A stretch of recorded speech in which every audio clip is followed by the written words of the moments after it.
don't get that. I was in disbelief. I was like, this is a dream. I'm going to wake up from this any second now. I was like pinching myself constantly, and then I smelled him and I was like, no, it's real.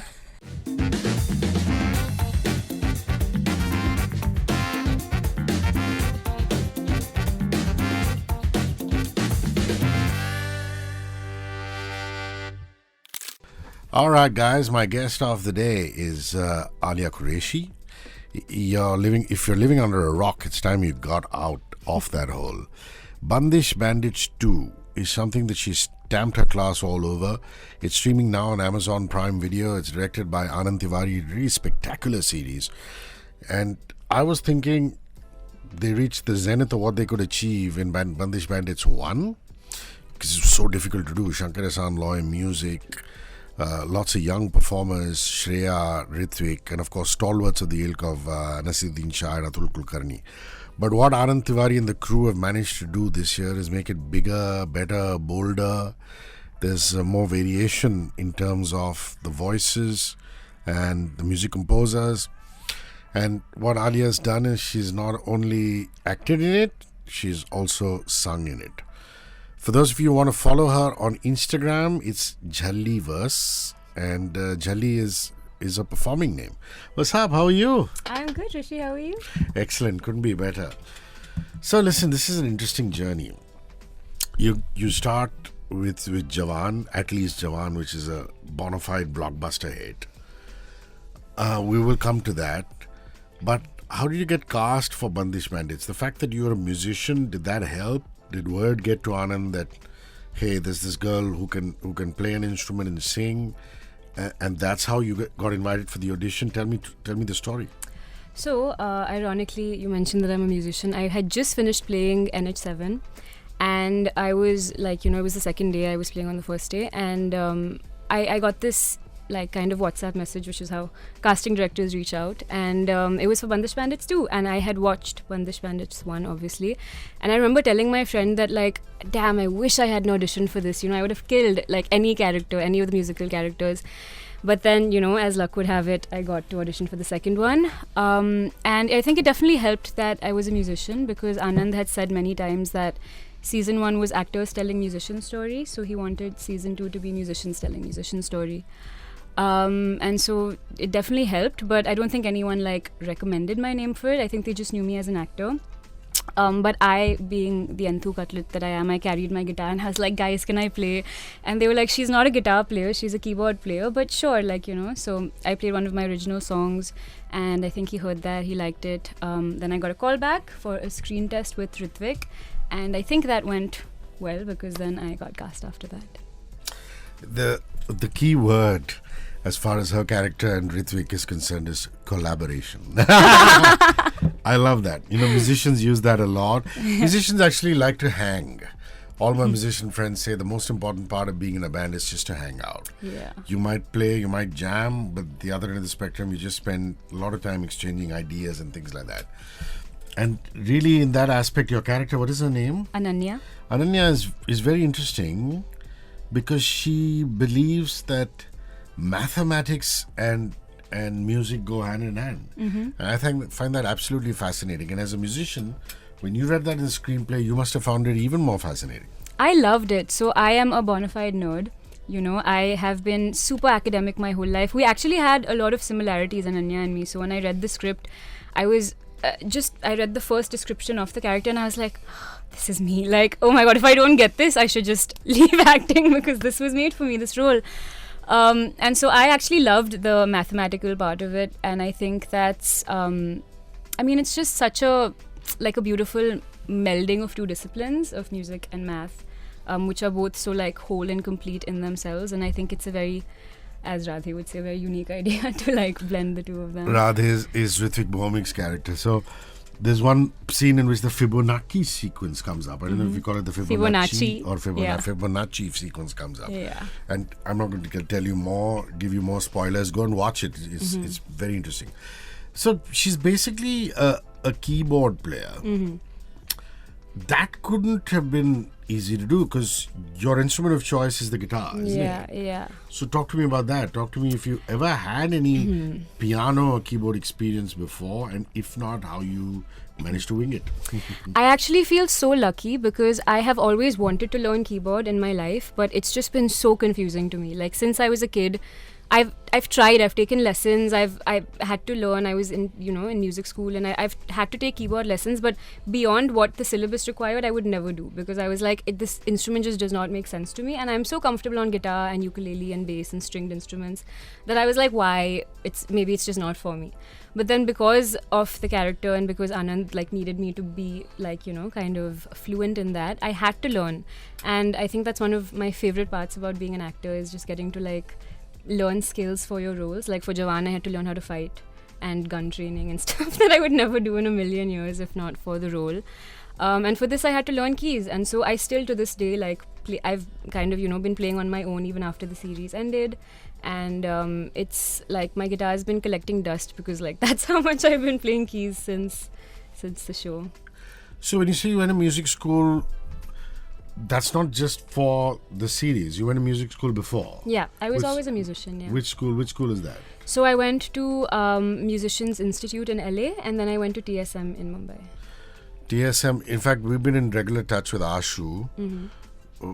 We were just we were telling you about this before we got on the mic. We did a singing competition called International Icon, and I got Ashu on board, and he's been very kind enough to give scholarships to the winner, the runners-up, and the second runners-up.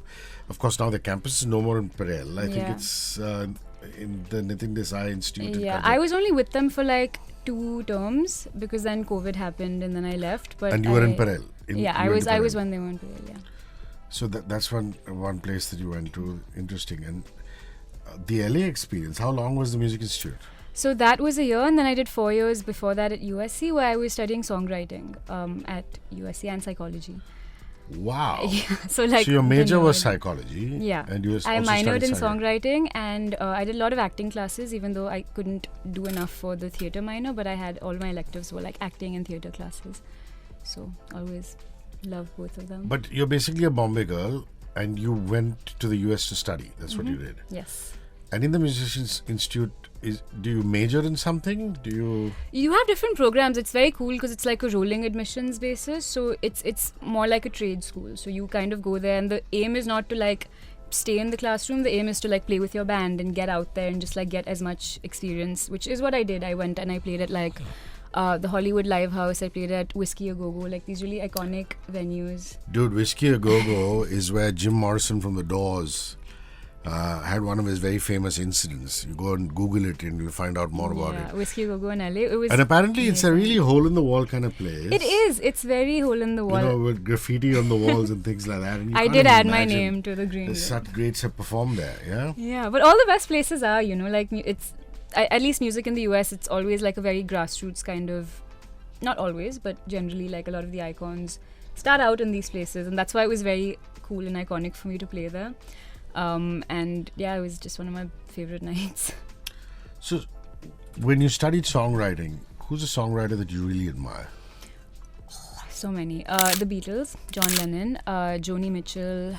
Joni Mitchell features in so many lists of musicians who I ask saying, are you a great songwriter? And it's unfortunate the current generation doesn't even know Joni's music, A lot do, I think, because musicians do, yeah. Musicians do. At a listening level, people are not listening to her enough. Continue, Joni Mitchell, yeah. More inspirations, I don't know. It changes as I go on, but I love Queen, Freddie Mercury, iconic.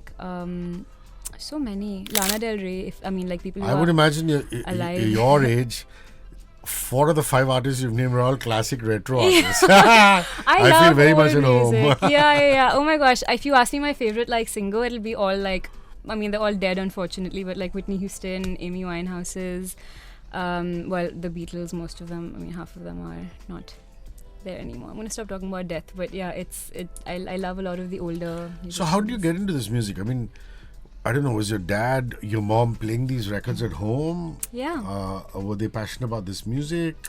Do you come from pedigree in terms of the fact that, there's somebody who was a musician in the family? I don't know. No one's like a professional musician, but both my mom and dad sing pretty well. Like they have good voices and good sur. And then my dad was more into like like you have your Bryan Adams, you have your Led Zeppelin, Pink Floyd. He was into a lot of these artists, the old classic rock kind of vibe. And then mom was more into like old Bollywood music, ghazals and stuff. So it was a lot of retro from both cultures. And I always loved it. I mean, like at the end of the day, a good melody is a good melody, right? True, language doesn't matter. Language, era, recording quality, all of them are like secondary to like a melody that will like stick in your heart, I think. So I've seen 6 episodes of Bandish Bandit, and I find the dynamic between Ritwik Bhaumik's character and your character very, very interesting. I mean, initially there is some kind of half friction. Then you get into this band. This band goes into a particular competition, and I like that there's more fusion music than there was in the last series, because, I mean, the purists will scoff and they will continue scoffing, but it's like the great Ustad Zakir Hussain, sitting in the same chair that you're sitting in, told me, saying that in the 60s his Abbaji, who was Ustad Allah Rakha, was already playing with the Beatles. And Pandit Ravi Shankar was already playing with George Harrison and all these guys. And fusion is not a modern day thing, and it's been happening forever and ever, for ages. And the purists would scoff at the classical musicians even then, and they do that now, saying, oh my god, classical music should be pure. And therein is the whole dichotomy. Therein is the pull that the characters feel, the Hindustani classical characters feel. I'm a big one for fusion. I wonder if you feel the same way. Of course I do. Yeah. It's such a big part of the show and the ethos of the show. And I mean, I just think the best stuff comes out of fusion music, right? Like everything at the end of the day is derived from something else. Like all of Western music, pop music today even, is derived from blues music. But if the blues, they had been slaves, that's where it came from, slavery in the West. And if they had been purists of like, no, you can't use it for anything else, none of the music and the popular music that we know today would exist. And in very much the same way, so much of like our modern Bollywood music comes from like, it just evolves over generations, and I think we live in a very unique time where we have connection to other music globally, and it's just at our fingertips, like you don't have to go out and buy a vinyl at a store of like, a different culture. You have it on Spotify. You like an artist, you can have their whole discography within a second. And so why not use that and create something, just something new and different and interesting, I've heard of boys calling themselves MC Mawali. and what's the guy from Kandivali? Kambhari. MC Kambhari and MC Mawali and things like that. Why Jhalli? Hrishi, why not? It's so amazing. So look, for me, music and art has always been kind of an extension of who I am. And often, like when I was a kid, and to this day, it may not look like it, but there's a feeling that a lot of artists have, I think, of just not fitting in anywhere into like any specific box. And so for me, Jhalli is just very much the freedom to like be what I want and to do what I want. And especially with acting, there's this perception of actors have to look a certain way, behave a certain way. There's like PR training and properness that you have to have and certain things to not say.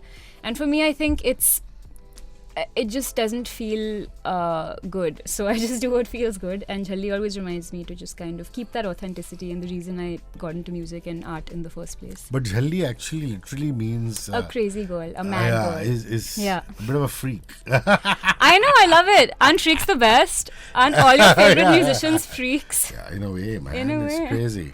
Yeah. Because you're not out of the box, then you're ordinary. Exactly. You don't stand out. So Jhalli, that's and you've had this as your performing name since I started putting on music, yeah. Wow. It's actually, my parents used to call me that as a kid because I would wear like my dad's old shirts and stuff to like really fancy parties, and they'd be like, Alia, how can you dress like this? Stop being such a Jhalli. And I was like, that's actually a really cool name, guys. Let me make it my whole identity. And so when you perform live, is it just the acoustic like Anuv Jain, or do you have a proper band backing you up? It really depends on the setting. NH7. Yeah, sometimes they give you a Yeah. massive stage. Sometimes they give you such a small, where barely Yeah. you and another person will fit in. Yeah. I need 7. Continue. Yeah. Yeah, so NH7 and stuff, I did my own solo set, so like acoustic stuff with my backing track. Now I'm working with my band, it's called Bombay Butter, and so we do like everything from my... Which is Corporate, Sangeeta and wedding. yourself. No, Sangeeta and I are working on some other exciting stuff, but no, this is just like a band of musicians. I'm the only singer right now currently. Bombay Butter. Yeah, Jhalli and Bombay Butter. Why Bombay Butter? I mean, I know the Parsi dairies are wonderful for butter, but otherwise, Because it's like smooth, we're smooth like butter, you know. bit of BTS in there. So that's interesting. So you, when you get an opportunity, you would go with a full-fledged band. Yeah, always. Live music And you is say like... you also play the bass. Like bass players would like not agree with me, but I can hold down a bass line. Yes. That's interesting. Yeah. A lot of my favorite people in bands are actually bass players. Sting plays the bass. Were you at Lollapalooza last year when he just blew the house down? No, I Oh my wasn't, God. unfortunately. And I then should Roger Waters from Pink Floyd is a bass player. Bass players have... Atlee. Yeah, it's just wonderful. So you can hold down a bass line. I mean, it's just basically like a guitar, top 4 strings, Top 4 and you have to play one note at a time. How hard is that? Oh my God, like bass players are gonna can destroy me for this. It's very hard, but I love it, so it makes it. And I love bands that have the bass right in front. Dum, dum, dum. Like Coldplay does that. If you listen to that bass line, it's right there. The bass is so important. It's like most people just think of it, like non-musicians think of it as a guitar, and they're like a second guitar, but it like glues the whole song together. So amazing instrument. So let's now come to the music. It's a song called You and I. Interesting song. If you go online and stream Bandish Bandits 2 album, you will find it.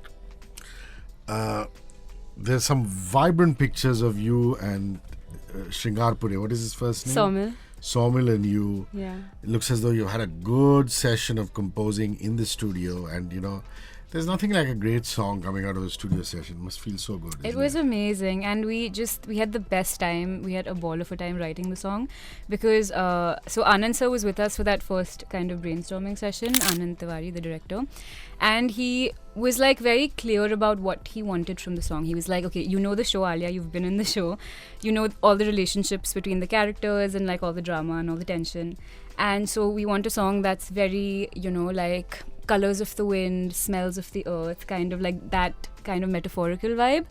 And we want it to be very relevant to exactly what the characters are going through. So I was like, this is amazing. This is like a challenge. The Andar Ki Ananya came out, my inner Ananya, and I was like, amazing, a equation that I have to solve. And so me and Sawmill sat for like many hours. I was like literally just spitballing lyric ideas and stuff, and he would just be like, no, that, okay, I like that, but like maybe. And then when we came upon that final line, round and around, where planets in the sky, we both literally just high-fived. We were like, this is everything we wanted. Like, it has this cosmic element to it, and it rhymes, and he wanted some repetition in it. So we just kind of like got the assignment really well, and it was very satisfying for us as musicians. We will make her play You and I for us at the end. But it's also a really nice album, isn't it? I mean, are there any other songs that you really enjoyed listening to? Oh yeah. Okay, so you probably watched the show, so you know that we had to perform these songs, like a lot of them live, right? So what that entailed was 12 hours or 13 hours on set, just listening to that song on loop, like without break for 13 hours, plus not including the time we took to like learn it. So these songs have like, I know I'm not a classically trained musician, like I'm learning now, but not, since childhood or anything. And I know all the bowls and all the classical parts of it because I've heard the song so many times, and I love the whole album. I think my favorites would be Nirmoya and Ye Raat, maybe, and You and I, but I have to say that. Yeah. What on earth does Nirmoya mean? It means Nirmohi is someone who doesn't care about all these worldly things, Wow, deep. Yeah. Yeah, moh means desire in any case. So Yeah. Nirmoya, So without that desire. That makes sense. Yeah, and it must. How have the reactions been to You and I? I mean, the album came out before the series, so it's been around for a bit. What have people messaged you and said? People seem to love it. I'm just so grateful. I never expect people to like things I do. I just do it because I like it, and in this case for the show.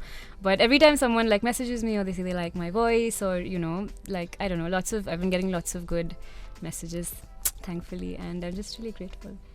And Bombay Butter, does it have a composition everybody should go and listen to? Oh, it's just we do like corporate gigs and stuff, corporate wedding. If you want to hire us for your wedding, guys, go for it. But no, they just play my songs, Jhalli songs. So, yeah. So you can hear my music, like Jhalli on Spotify. We should actually get her to do a Jhalli song also. Yeah? Yeah. So, what's the track from Jhalli that you would recommend? Ooh, well, You and I seems to be popping right now. I like Muqaddar, if you like Hindi music, but this is Radio 1, so I'm not going to say that. I like Let Me Be Your Girl. It's one of my more popular ones. There's a music video out for it also. So, yeah. So there you have the express recommendation coming from the lady herself. Let me be your girl. Let me be your girl. Jawan, interesting film. I've noticed that from experience, that when friends of mine have gone and met Shah Rukh Khan, their parents have been more excited than them. I wonder how your mom reacted or your dad reacted. My mom... saying, you're doing a film with Shah Rukh Khan, what's the deal? Yeah. My mom is the least starstruck person you will meet. Wow. So I was definitely more excited than her to work with him. I think the entire first week that we were shooting the metro scene, I was in disbelief. I was like, this is a dream. I'm going to wake up from this any second now. I was like pinching myself constantly. And then I smelled him and I was like, no, it's real. He's really here. Yeah. It's really him. Yeah. And he's incredibly graceful, isn't he? He's amazing. He's very kind and he's just wonderful. He's like a stellar human being, and I was just lucky to be able to be around him for 2 years and learn from him, and he'd always encourage us to come and sit with him, and I'd ask him the most random questions about acting and about life and about his outlook on life, and he'd just so patiently sit there and just talk to us and answer all my questions. He's amazing. Yeah, and he says it very openly. He says he prefers the company of girls. And he's really in his element when he's surrounded by so many of you. So that's wonderful. And for that, you had to do a considerable amount of training. Yes. Was that Krav Maga or just plain karate or martial arts? It was nothing, no specific form. We did a bit of boxing, and then it was just kind of need-based. So we had these different stunt teams who came from South Africa. We had one from LA. And they would just teach us kind of fight sequences. So it's quite different from real fighting, although they are all trained in everything. But they teach us screen fighting, which is much bigger, and it's more like dance choreography. And then you have to obviously get the stance. So for that we practice actual boxing. And for me, the craziest thing that we had to do was probably the jump. On the third heist, the truck heist, we had to actually do that jump, and I definitely thought the stunt doubles were going to do that until they were like, okay, harness the girls up, and we were like, okay, guess it's us, guess we're doing this giant jump. And it was terrifying because I'm really scared of heights and falling, but it was so much fun. And then eventually I started liking it, so not scared of heights anymore. Nice. Not scared of the keyboard anymore. And Atlee is the director, right? Yeah. Atlee, I mean, he's Chennai royalty. He's had quite a few hit films. Mm-hmm. How did you get into his radar? And was there a local Bombay casting director who kind of passed on your test? Yeah, it was Mukesh Chhabra, sir. He's amazing. And I had auditioned with him a bunch before, and nothing had really hit. And then I went this one time and they told me about Jawan's audition, and I did not think I was going to get it because I was like, what are the odds? 6 girls and Red Chilli's film, insane. But it worked out, and he liked my test, and then I met him, and then it just worked out. Yeah. Nice. And it's wonderful when you're A, filming with Shah Rukh Khan, and B, filming with this pack of women. You girls seem to have had such a great time. You've made dance videos. You've done so much BTS stuff. Oh, I love my girls. My Do you Jawan still have a girls. WhatsApp group? Oh, yeah. It's called Good to Go Chief. And then we have an Instagram group called Good to Go Girls. And we're always sending memes and just planning hangouts. And we do games night at Sanya's house. And we go out for lunches and dinners. Sanya's terrific, isn't she? Oh, she's God, fantastic. She's and she's so good at everything. She's incredible at all the fight dancer. stuff. The dancer. Her acting is just inspiring. And I mean, even like as much as it was amazing to be around SRK and learn from him, it was equally amazing to be around these girls and like each of them, like to find a group of 6 girls or 6 human beings who gel so well and like have just become like a family is incredibly rare in this industry, and I'm just so grateful for it. So, what are you filming for? What is on the anvil? I know these contracts are very watertight and you can't really talk too much till the project comes. Yeah. But just a sneak peek. Well, I'm working on a film. I just finished dubbing for it actually, so you should hear about that next year. I can't really say much about it, but it's definitely going to be a very cool and like fun film, and it will be on your radar when it's out, I'm sure. What are the gigs you've been watching? I mean, this is gig season. We are all just having out-of-body experiences. We went, all of us at Radio 1, we were at Maroon 5. Before that, we were at Dua Lipa. Now we can't wait for Bryan Adams. And then there's Cash Cigarettes After Sex that's coming. And there's Coldplay and there's Lollapalooza. These are good times for India because foreign artists are finally waking up to the fact that we can give them 25,000 people who will just scream out a lyric. In 6 minutes. Correct, exactly. Considering Ed Sheeran sold out in 6 minutes, yeah. So, have you managed to catch any gigs or you've just been too busy working? I have been busy. I've been quite busy, and especially like when you're shooting, you don't really have time to even like meet your family or friends. So, you know, to catch a gig is... Although I will say when I was shooting for Jawan last year?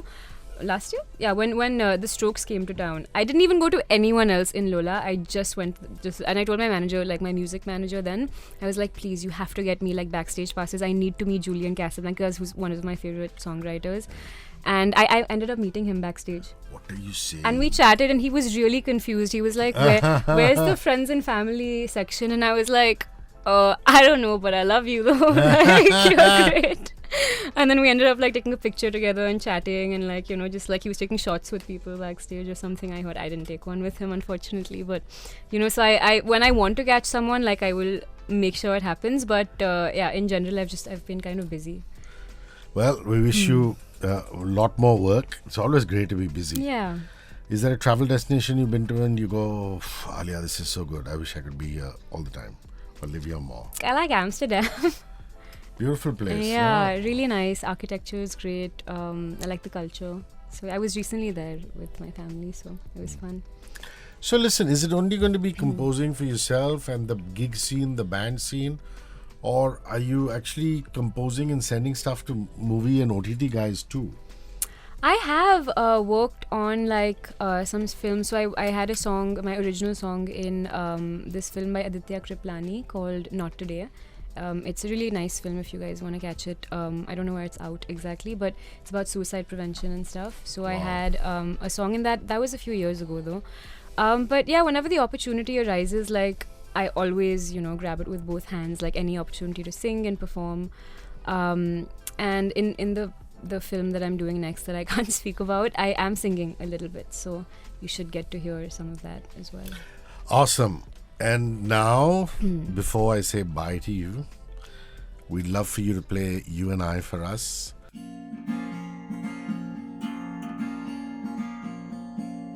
dreams are made of sunlight, but mine appear in the pale moonlight. While the rain falls softly, I fear the thunder's almost here. The song that we would sing, thought we could harmonize. But now my ears, they're ring. It makes me realize you and I, round and around the planets in the sky. You and I,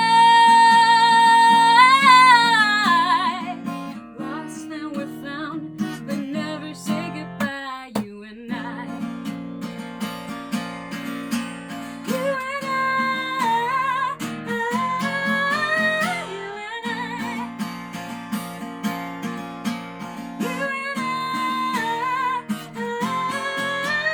you and I. Hi, this is Jhalli, and you're listening to my song Let Me Be Your Girl, only on 94.3 Radio 1. Let's run away together.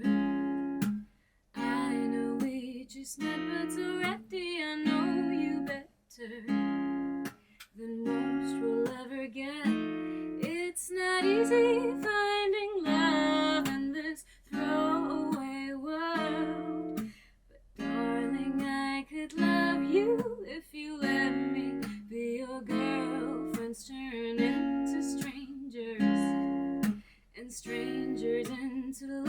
lovers. I know that you're drawn to danger and the changes under covers. Maybe he could never thrill you, never made my toes curl, but I could fulfill you if you let me be your girl.